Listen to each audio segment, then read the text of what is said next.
네, 안녕하세요. 반갑습니다.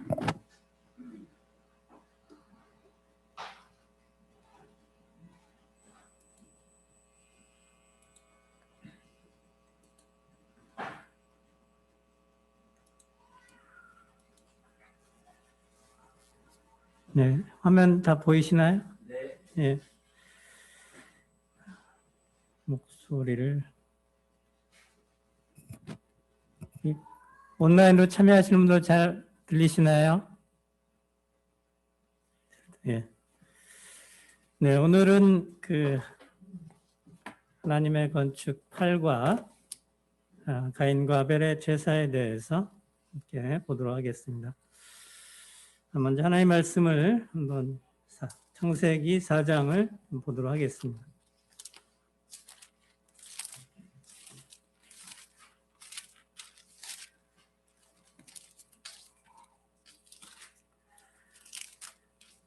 창세기 4장 1절 이하를 제가 좀 봉독하겠습니다.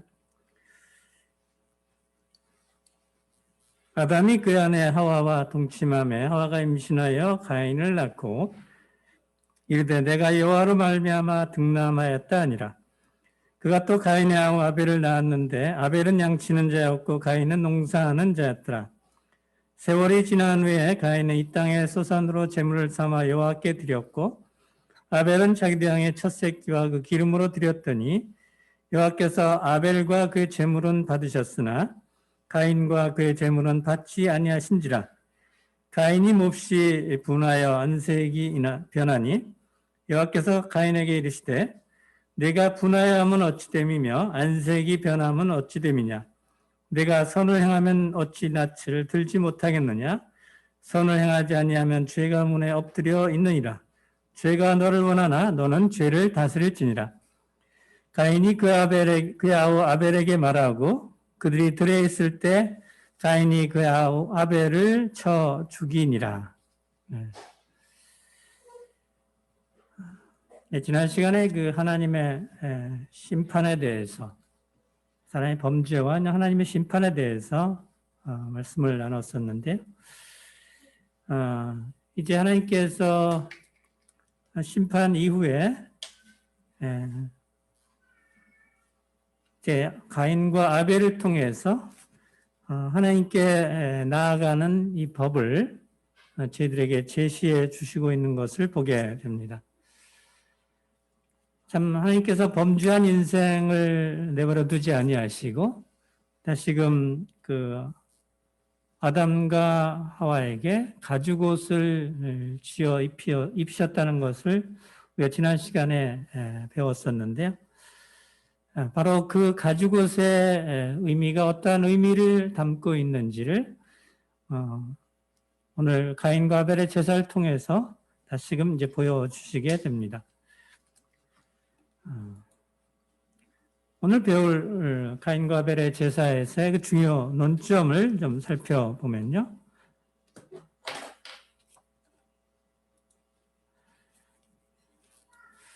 먼저 하나님이 기뻐하시는 제사는 어떠한 모습인가를 보게 될 때 바로 하나님의 방법대로 드려야 한다는 것을 이제 보여주고 주고 있고요. 그래서 이제 가인의 제사는 어떻게 드려졌냐면은 땅의 소산으로 하나님께 드리게 되고 아벨의 제사는 양의 첫 새끼와 이제 기름으로 드리게 됩니다. 이 부분에 대해서 좀 살펴보기를 원합니다. 바로 하나님께서는 아벨의 제사를 연락하신 사실을 이제 보여주고 있는데 바로 이것은 하나님께서 명하신 방법을 통해서 하나님께 나아가야 된다고 하는 것을 보여주고 있고요. 가인은 나름대로 자기의 정성껏 희생제물을 드렸지만 어떤 제사를 드렸지만 거기에 어떤 희생이라고 하는 것이 이제 빠져 있었죠. 그런 자신의 방법과 자신의 생각을 가지고 하나님 앞에 이제 나왔던 것을 보게 됩니다. 바로 죄 대가로 사망을 요구하시는 하나님의 모습 속에서 우리는 하나님의 거룩하심을 이제 볼 수가 있게 됩니다. 죄인들이 나올 수 있도록 하나님께서 예비하신 길과 이건 아직 넘어갔는데 이게 자꾸 넘어가고 있네. 또 분노하는 이 가인, 그 가인을 또 가인과 이제 변론하시는 가운데서 하나님의 은혜와 자비를 이제 볼 수가 있게 됩니다. 지난 시간에 봤던 대로 이제 한 사람으로 말미암아서 죄가 세상에 이제 들어오게 되었고, 죄로 말미암아 사망이 왔다고 하는 것을 보여주고 있는데, 바로 이로 인해서 고통과 죽음과 질병과 또 사망, 심판과 지옥 형벌이 이제 기다리고 있게 됩니다. 하나님의 말씀을 불순종함으로써 하나님께 죄를 범하게 되고, 사람이 이제 죄인이 됨으로 말미암아서 우리의 마음이 이제 부패하게 되었다고 하는 것을 보게 됐고, 그로 인해서 이와 같은 일들이 이제 벌어졌다고 하는 것을 보게 됩니다. 그러나 이 죄를 범한 인생에게 하나님께서는 특별한 배려를 하시게 되죠. 그들이 자기 스스로 무화과나무로 잎을 엮었지만, 옷을 입었지만, 하나님께서는 아담과 그 아내를 위해서 이제 가죽옷을 지어 입히시게 됩니다. 자, 가죽옷을 지어 입히시기 위해서는 바로 짐승이 희생이 되어야 되는데, 바로 여기 희생된 양을 이제 대속물이라 이렇게 일컬어지게 됩니다. 아담은 죄 때문에 죽어야 되었고, 그 후손들도 또 모두 똑같이 자기 죄 때문에 죽을 수밖에 없었습니다. 좀 전에 본 대로 우리가 한 사람으로 말미암아서 죄가 세상에 들어오고, 죄로 말미암아서 사망이 오고, 따라서 이와 같이 모든 사람이 죄를 지었기 때문에 사망이 모든 사람에게 이르렀다라고 분명히 말씀하고 있습니다. 그래서 이 세상에 있는 모든 사람들은 아담의 후손이기 때문에 결국 죽을 수밖에 없는 그러한 가운데 처했는데, 그 가운데서 하나님은 또 놀라운 이러한 배려를 하셔서 그분은 이 희생 제물이 된 이 양을 통해서 대속물이 무엇인가를 저희들에게 알려주시고, 또 이를 통해서 앞으로 오실 구원자가 어떤 모습으로 오실 건가를 또 보여주고 있습니다. 잘 아시는 대로 히브리서 9장에서는 율법조차 거의 모든 물건이 피로써 정결케 되나니 피 흘림이 없은즉 사함이 없느니라라고 말씀하시므로, 바로 창세기에서부터 범한 인생들에게 이 피 흘림에 대한 것을 분명하게 계시하셨고, 이것을 통해서 장차 오실 예수 그리스도가 어떤 모습으로 오실 것인가를 또 잘 보여주고 있습니다. 범죄한 인생들이 자기들의 이제 범죄했기 때문에 이제 그들의 눈이 밝아서 몸이 벗은 줄 알고 무화과나무 잎을 엮고 이제 치마를 하는, 자기의 수치를 가리는 이러한 장면을 보면서 사람들은 인간의 어떤 생각이나 방법이나 노력, 그러니까 어떤 행위를 통해서 뭔가를 가리고자 하는, 죄의 가림을 가리고자 하는 그러한 모습을 보여주고 있고, 또 그는 하나님의 음성을 듣고 낯을 피해서 동산 나무 사이에 숨게 되는데, 이것을 통해서 하나님과의 단절이라고 하는 것을 이제 경험하게 되는 것입니다. 그럼에도 불구하고 이제 하나님께서는 그들에게 다시 나올 수 있는 그러한 방법을 이제 제시해 주게 되는데, 바로 무화과 나뭇잎과 가죽옷의 의미의 차이를 통해서 하나님께 나오는 방법은 어떤 방법이 되어야 되는가? 사람의 생각이나 방법으로 또는 사람의 행위와 노력으로 절대로 자기 죄를 가릴 수 없다는 것과 하나님 앞에 나올 수 없다고 하는 사실을 이제 보여주고 있는 것입니다. 때로 사람들은 교회 출석이나 또 종교적인 열심이나 선한행위나 또는 침례나 율법 준수나 이러한 것들을 통해서 무언가를 얻으려고 하는 또 하나님께 또 구원의 길을 갈망하는 일을 하고 있습니다만은 성경은 결코 이 모든 행위로 구원받을 수 없다고 하는 것을 분명하게 보여주고 있습니다. 오직 하나님의 말씀은 하나님이 약속하시고 제시하는 구원의 방법으로만 죄사함을 받을 수 있다는 사실을 분명하게 보여주고 있죠. 죄인은 반드시 값을 치러야 된다. 죄의 삭은 사망이라고 분명히 선언하셨기 때문에 그래서 성경은 하나님께 나오는 방법을 분명하게 보여주시고 있는데 오직 성경 말씀 하나님이 약속하시고 제시하시는 구원의 방법으로만 죄사함을 받을 수 있다는 사실을 보여주고 있고요. 말씀드렸듯이 죄인은 반드시 죄값을 치러야 된다. 죄의 삭은 사망이라고 하는 사실을 분명하게 받아들여야만 되는 것이고 하나님은 아담과 하와의 죄를 가리우기 위해서 동물의 피 흘림, 죽음으로 대신하시게 되는데 바로 여기서 대속이라고 하는 사실을 저희들에게 보여주고 있습니다. 바로 이 대속물은 예수 그리스도를 이제 상징적으로 보여주시게 됩니다. 하나님은 그들이 죄인이죠. 죄물을 가져야 될 것을 말씀하시게 되는데 모든 사람들은 죄인이고 하나님께서 끊어진 자이기 때문입니다. 모든 사람은 죄인이고 아무도 스스로 자신을 구원할 수 없고 반드시 하나님의 도움이 필요하다고 하는 것을 보여주고 있고요. 그들이 자기 죄를 닦기 위해서 할 수 있는 일은 전혀 없습니다.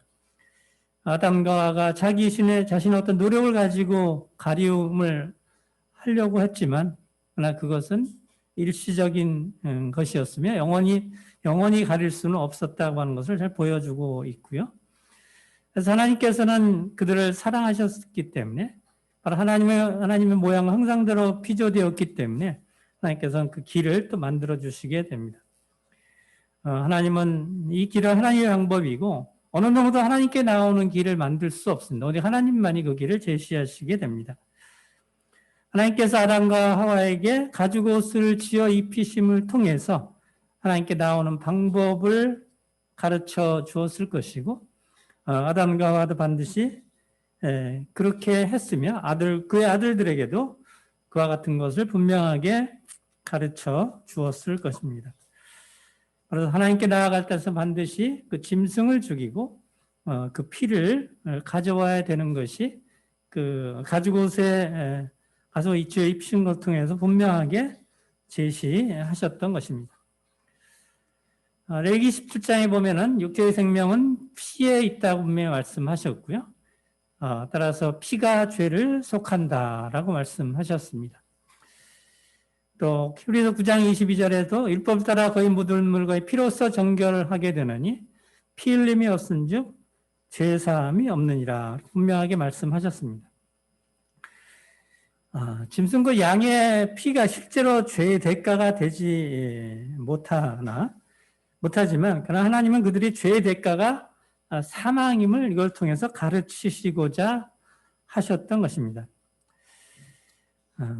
하나님께서 구원하지 아니하시면 영원한 형벌을 받게 되지만 오직 하나님만이 영원한 형벌에서 구원하실 분인 것을 인정했다면 오직 하나님의 말씀대로 양을 죽여서 제사를 드려야 하는 것이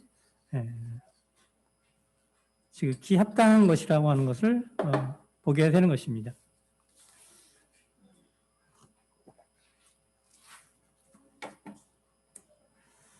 자, 이제 이 가인과 아벨의 모습 속에서 그가 또 가인의 아우 아벨을 낳았는데 아벨은 양치는 자였고 가인은 농사하는 자였더라. 양치는 자, 아벨은 양치는 자, 가인은 농사하는 자였어요. 성도님들은 그 농사하는 것과 양치는 일 중 어느 것이 더 힘들 거라고 생각하십니까?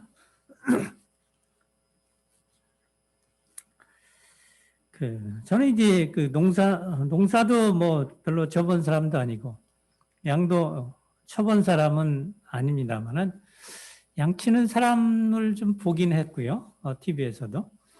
또 농사는 조금 경험을 좀 해봤어요. 농사가 아니라 텃밭이지만 조금 경험을 해봤는데, 밭 가는 것부터 참 힘들더라고요. 그래서 제가 얼마 전에 이제 밭 가는 그 관리기라고 하는 거를 텃밭 시킬 때는 큰 걸 살 수 없고 조그만 걸 하나 사서 조금 갈아봤는데 두세 시간 하고 났더니 이게 몸살이 날 지경입니다. 이게 달달달달 떨리고 막 기계도 그래서. 그래서 앞으로 뭐 그런 텃밭에서 얼마나 뭐 할지 모르겠지만 어쨌든 이 농사하는 일이 엄청 힘든 일이면은 분명하더라고요. 시골 어른들이 보면은 새벽부터 나가서 해가 우선 뜨기 전에 일단 일들을 시작하시더라고요. 그리고 해 떨어지면은 이제 들어오시고 하는데 쉴 틈 없는 그런 일들을 하시게 됩니다. 그래서 제가 개인적으로 볼 때는 농사하는 일이 훨씬 더 힘들다고 하는 것을 보게 됩니다. 이제 가인과 아벨을 이제 낳게 되고 이들이 어쨌든 농사하는 자, 양치는 자의 모습을 갖게 됩니다. 그래서 이제 세월이 지난 후에 이제 가인은 땅의 소산으로 제물을 삼아 여호와께 드리게 됩니다. 가인의 그 이름의 뜻은 어둠이라고 하는 이름의 뜻을 가지고 있고 하와가 이제 여호와로 말미암아 등남하였다 이렇게 성경 기록하고 있습니다. 아마도 하와는 가인을 얻고서 여자의 후손에 대한 약속을 믿는 믿음을 가지고 있었던 것으로 이제 생각하게 됩니다. 아마도 가인에 대한 기대가 남달리 컸을 수도 있고요. 또 장남이기 때문에 더 그럴 수도 있지 않을까 이렇게 보여지게 됩니다. 가인이 이 땅의 수산을 가지고 드리기 위해서는 더 많은 노력과 이제 수고가 필요하게 되죠. 특히 때에 맞게 기후를 주장해 주셔야만이 이 많은 소득을 올릴 수 있고 또 부지런한 수고가 필요하게 됩니다. 이 잡초도 참 많아서 이 잡초가 사실 제대로 된 이 과실과 다른 그 벼보다 더 빨리 자라는 것 같아요. 그래서 부지런한 수고가 굉장히 필요하게 됩니다. 어쨌든 그 땅의 소산으로 제물을 여호와께 제사를 드리게 됩니다. 그리고 나아가서 그 후에 보면은 아벨은 자기도 양의 첫 새끼와 그 기름으로 드렸더니 여호와께서 아벨과 그의 제물은 받으셨으나 그래서 아벨의 제사는 받으셨다라고 기록하고 있습니다. 바로 하나님께서 이를 기쁘게 받으신 것이죠. 하나님은 양을 죽여서 피와 기름을 가져온 아벨의 제물을 받으셨어요. 이것은 하나님의 뜻이었고 바로 이 사람이 하나님 앞에 나아갈 때는 그분의 뜻에 의해서만 나아갈 수가 있는 것입니다. 가인과 아벨 두 사람은 모두 아버지인 아담으로부터 진정으로 하나님께 희생제사 드리는 법을 분명하게 배웠을 것입니다. 바로 하나님께서 아담과 하와에게 친히 동물을 죽여서 가지고 지어 입혀주셨기 때문에 그 목적과 뜻을 분명하게 기억하고 가르쳤을 것입니다. 하지만 가인은 이를 무시하고 자신의 생각과 자신의 땅으로 자신의 소산으로 뜻으로 이제 땅의 소산을 드리게 되지만 아벨은 순종해서 하나님께 하나님의 뜻대로 이제 드리게 됩니다. 아벨은 이제 이를 통해서 자신이 죄인인 것과 하나님이 주신 구세주 약속을 믿었다고 하는 것을 보게 됩니다. 짐승의 제사가 죄의 대가를 사실 치를 수는 없죠. 하지만 하나님께서 아벨의 죄 대신 새끼양을 받으신 것은 결코 아닌 것입니다. 죄는 하나님으로부터 영원히 단절되는 형벌, 곧 그 사망을 대가로 치러야 됩니다. 하나님께서 아벨을 받아들이신 것은 그가 구세주를 보내주신다는 하나님의 약속을 믿은 것이기 때문이지 결코 양의 피가 죄를 바꿀 수는 바꿀 수는 없는 것입니다. 하나님의 그 약속을 믿었고 그 약속을 양의 피로 드리는 것을 그가 받아들였기 때문에 그래서 하나님께서 그를 받으셨다고 하는 것입니다. 곧 이것이 믿음의 제사인 것이고요. 그래서 그 하나님은 히브리서 11장에서 믿음으로 아벨은 가인보다 더 나은 제사를 하나님께 드림으로 의로운 자라 하시는 증거를 받았으니 하나님이 그 예물에 대하여 증언하십니다. 그가 죽었으나 그 믿음으로써 지금도 말하느니라 이렇게 말씀하고 있습니다. 아벨의 제사는 가인의 제사보다 더 나은 제사다. 이것은 이제 KGB 번역에서는 또 뛰어난 희생 제물이다 이렇게 말씀하고 있습니다.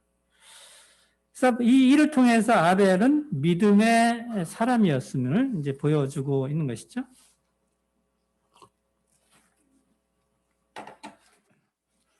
누가복음 11장 50절, 51절에서 51절 말씀을 보면은 이렇게 기록하고 있습니다. 창세 이후로 흘린 모든 선지자의 피를 이 세대가 담당하되 곧 아벨의 피로부터 제단과 성전 사이에서 죽임을 당한 사갈의 피까지 하리라. 내가 너에게 이르노니 과연 이 세대가 담당하리라. 그래서 이 말씀을 통해서 보면은 아벨을 이제 선지자로 묘사하고 있습니다. 아마도 아벨은 가인이 제물을 자기의 생각대로 드린 어떻게 보면 잘못 드린 거죠. 이 행위를 잘못된 것이라고 아마 책망했을 수도 있었을 것 같아요. 이걸 보면은 이 아벨이 드린 제사는 뛰어난 제사다.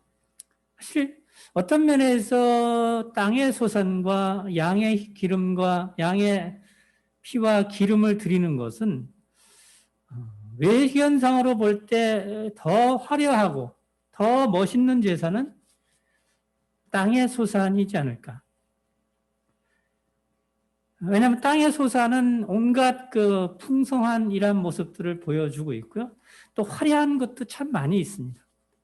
사람들은 무언가를 드리게 될 때 화려하고 크고 또 남들이 보지 못하는 것, 드리지 못하는 것, 이런 것을 드리기를 참 좋아하죠. 자기 과시도 하는 것을 좋아하고. 그래서 가인과 아벨의 제사의 모습을 좀 보면은 가인이 드렸던 것은 어떤 많은 수고와 노력이 필요해요. 그 반면에서 아벨은 물론 노력도 필요하긴 하지만 그러나 그가 이 양을 키우기 위해서는 어떤 아비의 심정을 가진 이러한 심정이 필요하다고 하는 것이죠. 가인은 자기의 생각대로 이것을 드렸습니다. 어떻게 보면 하나님의 말씀을 무시한 거죠. 그러나 아벨은 하나님의 말씀에 순종해서 제사를 드리게 되고요. 가인의 모습을 보면은 자신의 능력을 과시하며 의지하게 됩니다. 의지한 모습을 보게 되죠. 땅의 소산은 말씀드렸듯이 화려한 부분이 많이 있습니다. 그러나 아벨은 하나님의 약속을 의지해서 드렸고요. 양의 첫 새끼와 기름으로 드린 건 어떻게 보면 참 소박한 제사예요. 그러나 이것이 믿음에 근거한 제사였다고 하는 것을 보여주고 있고요. 보다 더 중요한 것은 가인은 회개가 없었어요. 곧 자신이 죄인임을 인정하지 않았다고 하는 것이죠. 가벨은 보면은 이 회개가 선행이 됐어요. 곧 자신이 죄인임을 인정했기 때문에 피해 제사를 드릴 수가 있었다고 하는 것입니다. 결국 이 가인의 제사는 믿음이 결여된 제사였고 아벨의 제사는 믿음으로 드려진 제사. 그렇기 때문에 이것을 더 나은 제사라고 말씀하고 있는 것입니다.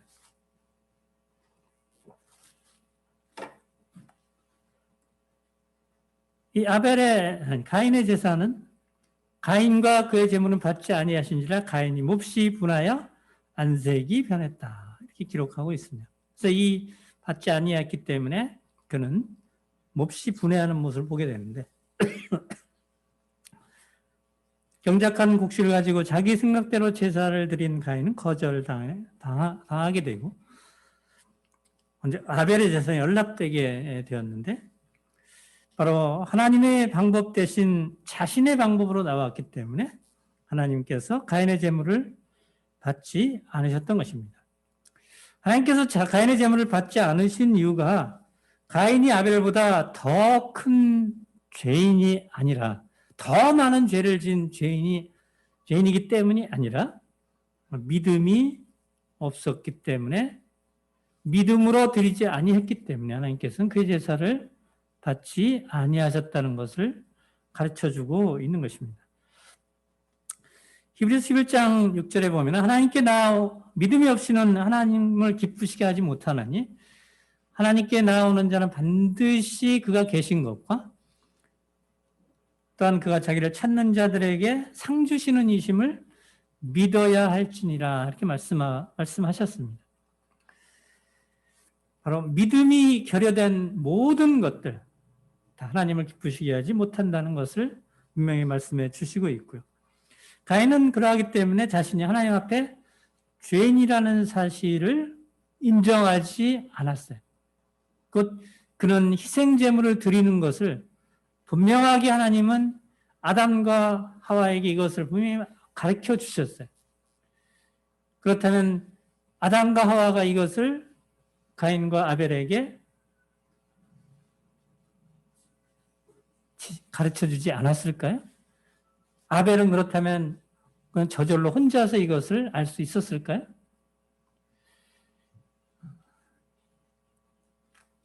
아벨은 가인의 동생이잖아요. 아벨이 드린 희생제사의 모습을 통해서 보게 될 때 이것을 분명하게 하나님께 나아오는 방법을 그가 배운 대로 그가 실천했다고 하는 것을 보여주고 있는 것입니다. 반면 가인은 하나님의 약속도 믿지 않고 바른 제사 방법도 믿지 않게 됩니다. 그래서 이 제물을 하나님께서 받지 않으시니까 안색이 몹시 변하게 됩니다. 아주 여기 보면 좀 벌써부터 돌을 집어들고 있는데 아벨을 죽일 듯이 벌써 안색이 변해서 있는 모습을 보게 됩니다. 이 더 큰 화가 나는 이 모습을 이 헐크의 모습을 통해서 좀 표현해 봤는데 안색이 변한 이 가인의 모습을 보시고 하나님께서 가인에게 이르십니다. 네가 분하여함은 어찌 됨이냐? 안색이 변함은 어찌 됨이냐? 그랬어요. 이제 하나님이 분에 가득 찬 가인과 변론하시는 장면이 창세기 4장 6, 7절에서 보여주시고 있는데 바로 여기서 하나님께서는 가인에게 이제 돌이킬 기회를 이제 주시게 됩니다. 왜냐 하나님은 사랑이 많으시고 은혜가 많으신 분이기 때문에 그렇습니다. 인간은 자신의 생각이 받아들여지지 않을 때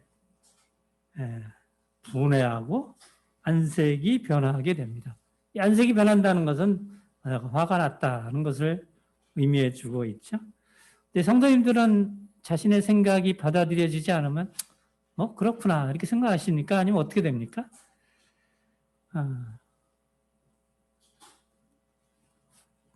거의 대부분의 저도 마찬가지예요. 제 생각이 받아들여지지 않게 되면은 안색이 변한다고 하는 것을 제가 이제 특별히 이제 안색이 좀 어떤 면에서 잘 변하는 것 같아요. 마음은 안 그럴 수도 있는데 안색이 변한다는 것은 이미 제 마음이 상했다는 것을 보여주고 있죠. 이 가인이 그러했습니다. 네가 선을 행하면 어찌 낯을 들지 못하겠느냐? 선을 행하지 아니하면 죄가 문에 엎드려 있느니라. 죄가 너를 원하나 너는 죄를 다스릴지니라. 선을 행하지 아니하면 곧 이것은 순종하지 아니하면 죄가 문에 엎드린다. 이렇게 말씀하고 있습니다. 이 죄라고 하는 단어가 이제 처음 등장하게 됩니다. 이 죄. 이 죄라고 하는 이 뜻은 이 궁수가 표적을 맞추지 못한 상태를 가리킨다고 합니다. 원래 의미가.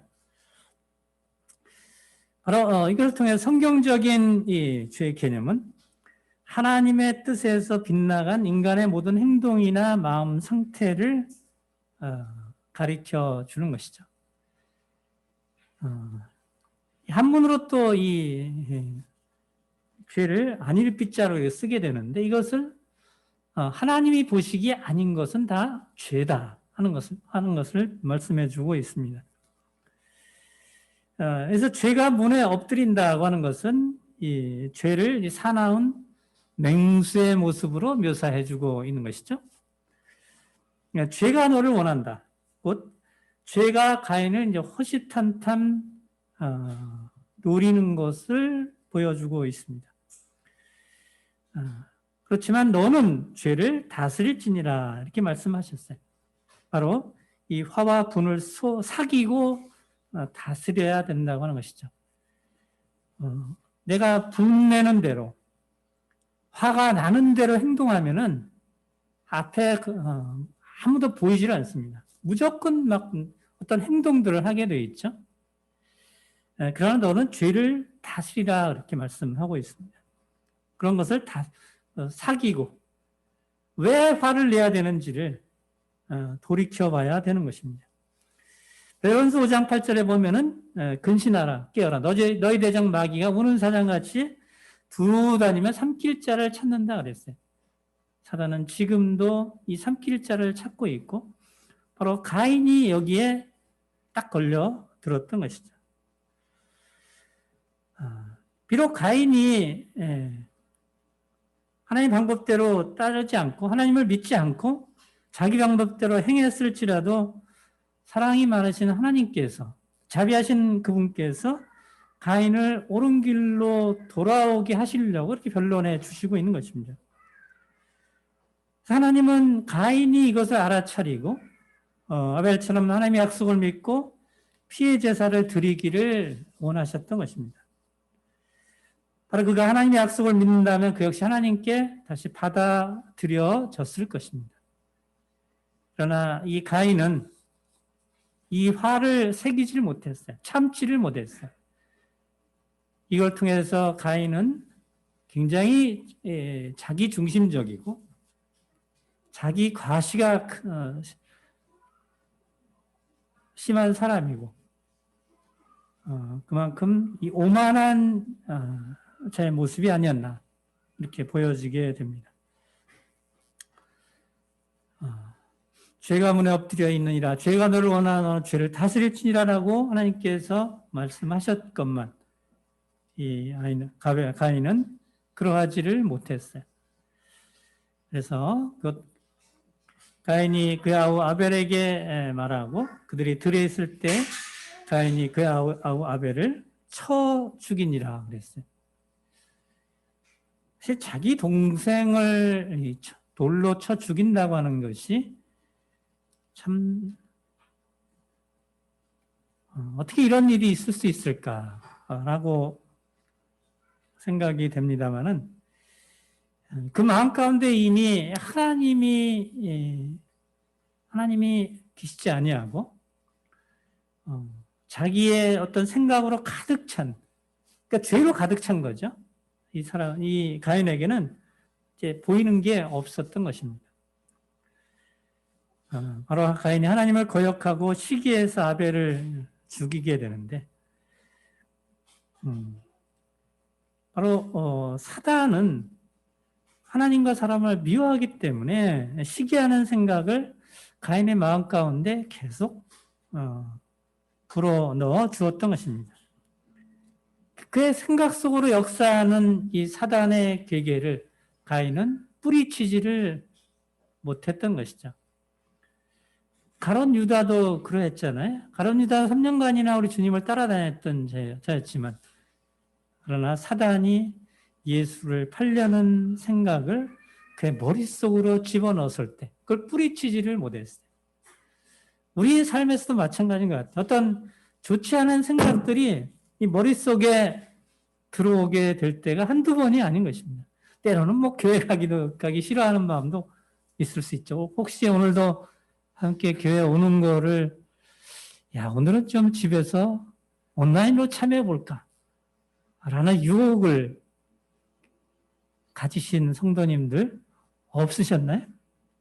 아마도 있으셨을 겁니다. 그런 것들이 계속 우리 생각 속으로 역사해요. 사단은 그렇게 생각 속 역사하는 자이기 때문에 가인이 이걸 뿌리치지를 못한 겁니다. 그래서 그는 최초의 친족 살인자라는 오명을 쓰게 된 것이죠.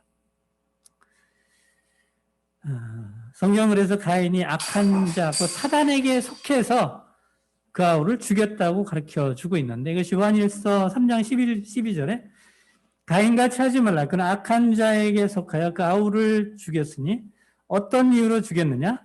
자기 행위는 악하고 그의 아우의 행위는 의로움이라 그랬어요. 하나님께서 가인의 행위는 의롭다고 하셨기 때문에 그 자기가 행위가 악한 것이 드러났잖아요.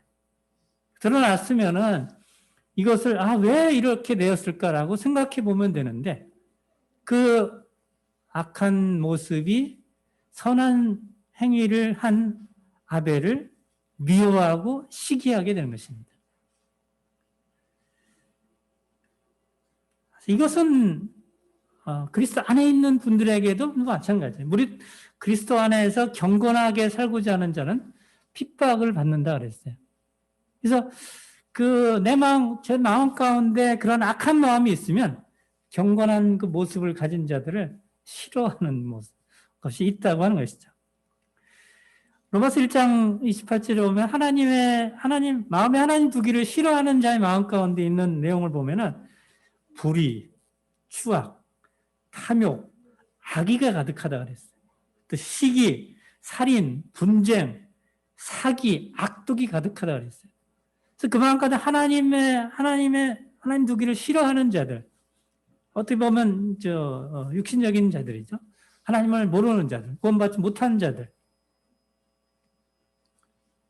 근데 때로는 이러한 마음들이 성도들 마음 가운데도 있을 수 있다고 하는 것입니다.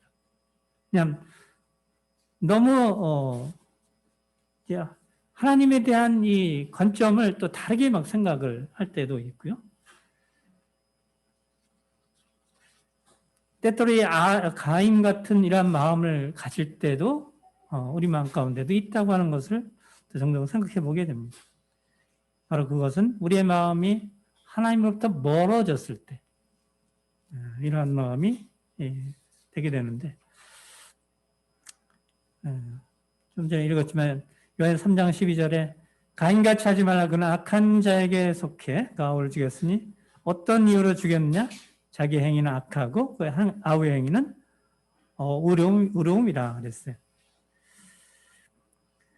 아까 누가복음 11장 50절에서 아벨을 선지자로 묘사했다고 말씀을 드렸는데 아마도 가인이 잘못된 행위를 잘못된 행위라고 했을 수도 있어요. 가인은 아마 아벨에게 그랬을 겁니다. 너만 의인인 채 하는 것이냐? 너만 의인인 채 하는 것이냐? 바로 이런 것은 교만과 시기와 증오의 어떤 씨앗은 불행한 결과를 초래하게 되죠. 재물을 받으시지 않자 그의 옛뱀의 적의감이 가인의 영혼을 완전히 이제 오염시키게 되었던 것이죠.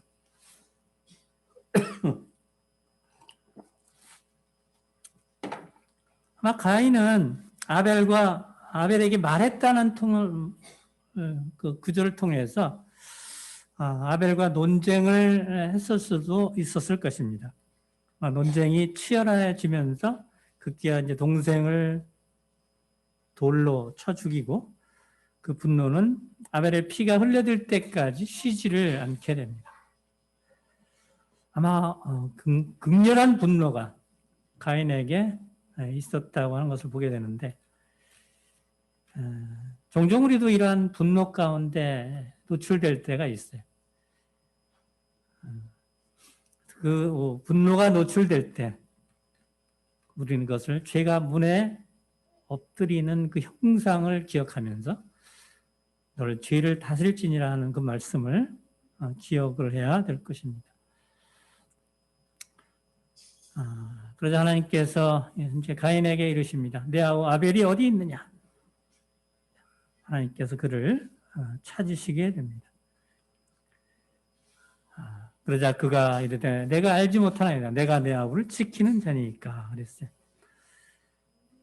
하나님께서 가인이 아벨을 죽인 것을 다 아시게 되죠. 그러면서 그를 부르시면서 동생을 죽인 죄를 회개할 기회를 주시게 됩니다. 그러나 가인은 회개하려 들지 않게 되죠. 극렬한 이 분노가 계속 아마 그 안에 역사했던 것을 보게 됩니다. 내가 내 아우를 지키는 자니까 라고 오히려 하나님 앞에 반문을 하게 됩니다. 내가 무엇을 하였느냐? 내 아우의 소리가 핏소리가 땅에서부터 내게 호소하느냐 그랬어요.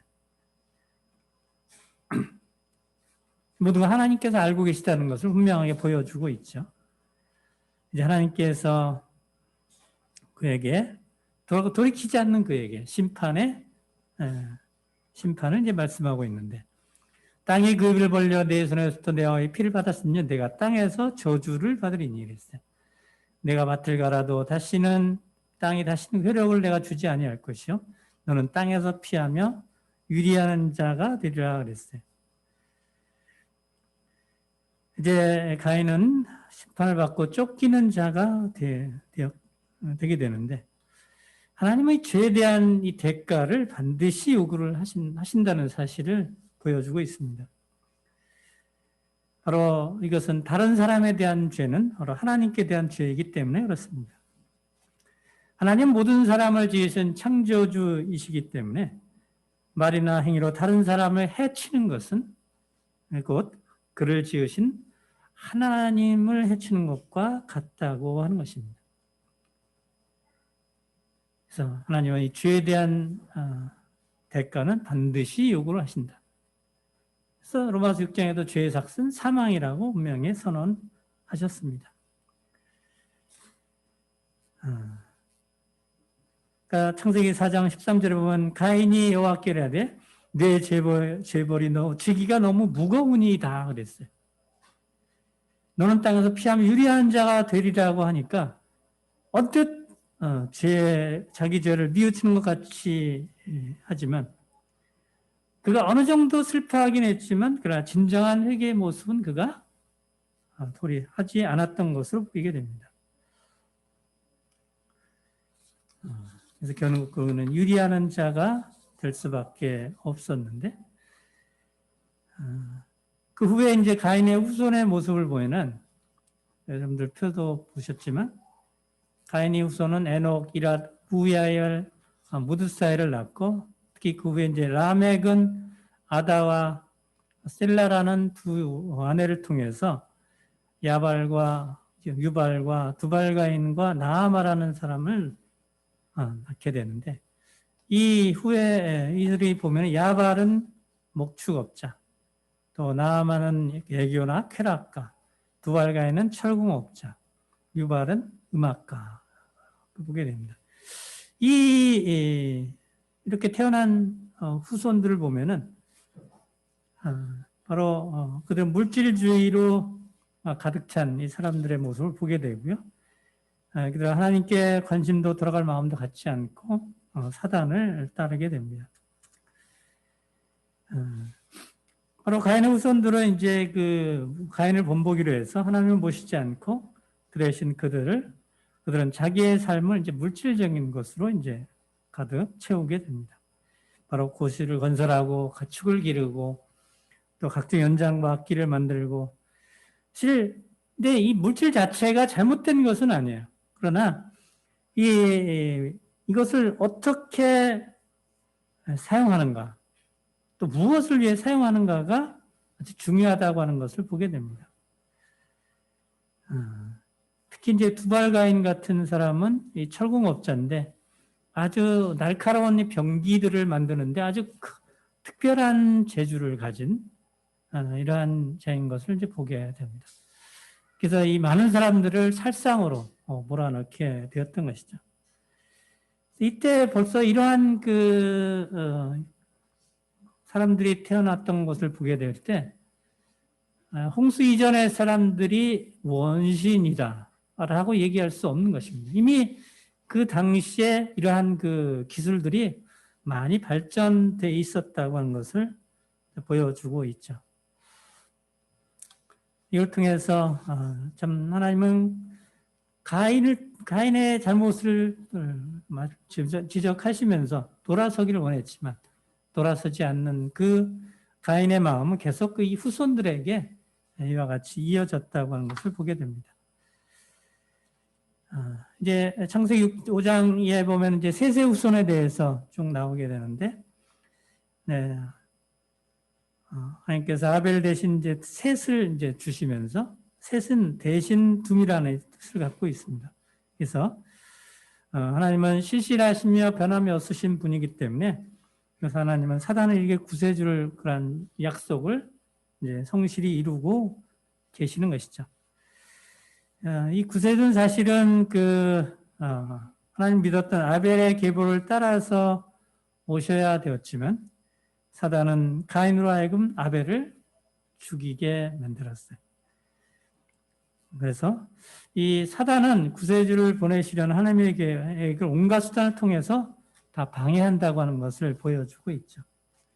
그러나 하나님께서는 한번 약속하신 그 약속은 반드시 행하시고 또 하나님의 구세주가 셋의 계보를 따라 이 세상에 오도록 이제 계획을 세우셨던 것이죠.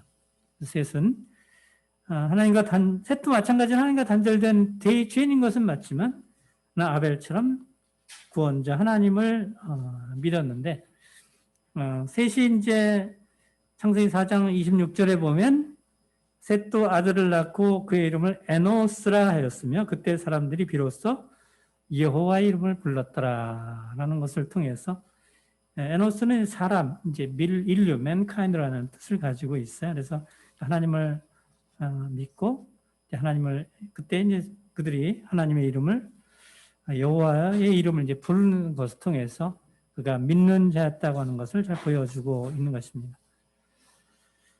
오늘 시간을 줄인다면요,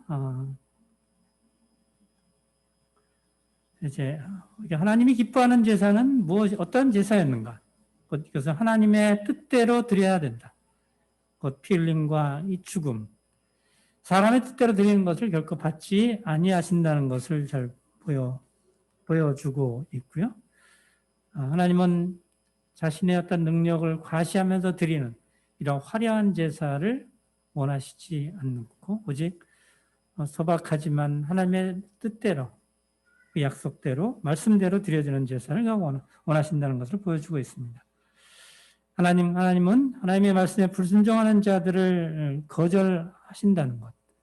그 죄는 곧 하나님의 뜻에 어긋나는 것. 하지만 죄를 다스릴 책임이 사람에게 있다고 하는 것을 보여주고 있습니다. 그래서 우리는 어떤 길을 택할 것인가? 가인의 길은 불신의 길이고 아벨의 길은 믿음의 길인데 어떤 길을 우리가 택하는 것인가? 어떤 제사가 더 뛰어난 제사인가? 비록 화려하고 사람들에게 그것을 과시하는 것은 되지 못할지라도 믿음으로 드려지는 아벨의 제사처럼 우리도 그분의 말씀에 따라서 드려지는 이 제사를 하나님께서 기뻐하시고 오늘날 그분은 너희 몸을 하나님이 기뻐하시는 거룩한 산제물로 너희 자신을 드리라고 말씀하신 것처럼 우리 자신이 하나님 앞에 그러한 순박한 모습으로 나와서 드린 제사를 기뻐하신다는 사실, 곧 이것이 믿음의 제사고 더 나은 제사라고 말씀하셨습니다.